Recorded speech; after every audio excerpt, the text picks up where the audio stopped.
सालथाम सालब्रै मै हास्ते गोनां मै वातै गोबां फाइमानि जारै हास्तेनि गोबां गगलुकुरकनि न देरामो उमानि नुकजाखा केबाबा हा कुवा गै हाबाय फबजागै लांमा आरिखा केबाबा तै कतरक गोलगै लांमा आरिखा आबाहाय कक्तमारोनो बलुकुरक सिनि मांफ्लिव नुगै मानखाना आबाहाय केन तै साहाय नहाय तै कतनि तैयक गोलगै लांमा आरि भिवखा तै खरकसा थैजानायनि मुं तपन नमो पाटिका बिशालगर थानानि तने रामसरा आमसायो ताबक नुकुंनि बरक रकनो खबै कामि आमसायनि लुकुरक खा खामनायमानि बयार सिबसाजाक सांग्रंसालि सानजाबो नवगान्डानि तै कतर आरमनानि थाङै कमावै थांखाबो डिएम एसडिएम जतनो फुन ख्लायै सावैबो बरकनो सावै रजाखा फासालो रतबै कारिगानो हनै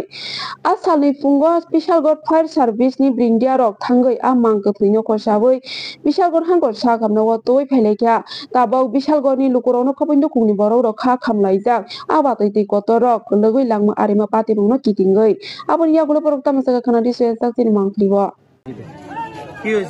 গতকাল রাতে আমরা জানি সারা ত্রিপুরা রাজ্য ব্যাপী একটা বন্যা কবলিত অবস্থায় আমরা আছি। তার মধ্যে রামছড়াতে রাঙাপানিয়ার থেকে রামছড়ার দূরত্ব 2 কিলোমিটার। তো রাঙাপানিয়ার যত নেতৃত্বরা আছে গতকালকে থেকে উনাকে খোঁজাখুঁজি করছিলেন। উনি কালকে রাত্রিবেলা তপন নমো নামে উনি জলে পড়ে নিখোঁজ ছিলেন। তো আমাদের কার্যকর্তারা কালকে খুব খোঁজাখুঁজি করেছিল, পুলিশ প্রশাসনও ছিল, কিন্তু দেখা গেছে ওনাকে পাওয়া যায়নি। আজকে এসডিএম এর সহায়তা নেওয়ার পর ফায়ার সার্ভিস এসে ওনাকে এখান থেকে পরিত্যক্ত করেন এবং এখন পোস্টমর্টম করার জন্য হসপিটালে পাঠানো হয়।